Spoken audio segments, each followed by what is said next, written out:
గురుబ్రహ్మ గురుర్విష్ణు గురుర్దేవో మహేశ్వర గురు సాక్షాత్ పరబ్రహ్మ తస్మై శ్రీ గురువే నమ. నిదయే సర్వవిద్యానాం విశజే భవరోగిణాం గురువే సర్వలోకానాం దక్షిణామూర్తయే నమ. సుప్రభాతం ఛానల్ ప్రేక్షకులందరికీ నమస్కారం. 2023 డిసెంబర్ 31వ తారీఖు ఉదయం 8 గంటలకు గురువు మేషరాశిలో వక్రించి ఉన్నటువంటి గురువు వక్రత్యాగం చేస్తున్నాడు. మేషరాశిలోనే సక్రమ మార్గంలో ఆయన తన యొక్క ప్రయాణాన్ని కొనసాగిస్తాడు.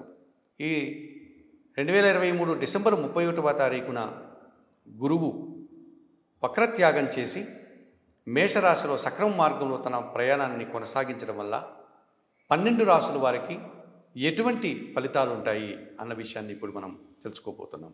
ధనుస్సు రాశి వారికి పంచమ భావములో ఈ గురువు వక్రత్యాగం చేసి సంచారం కొనసాగించడం వల్ల మేషరాశిలో జన్మరాశ్యాధిపతి చతుర్థాధిపతి అయినటువంటి గురువు పంచమ భావంలో సంచరించడం వల్ల విశేషమైనటువంటి శుభ ఫలితాలని 100% గురుబలాన్ని ఈ ధనుసు రాశి వారు పొందుతారు అని చెప్పవచ్చు. వీరి ఆలోచనలో కార్యరూపం దాలుస్తుంది. సంతానం వల్ల అభివృద్ధిని సాధిస్తారు. సంతానం నుంచి శుభవార్తలు అందుకోగలుగుతారు. కుటుంబంలో శుభకార్యాల ప్రస్తావన జరుగుతుంది. ఈ రకంగా విద్యారంగంలోని వారికి అధిక విజయాలు, అవకాశాలు, ఆదాయము, సమాజంలో గుర్తింపు పొందగలుగుతారు.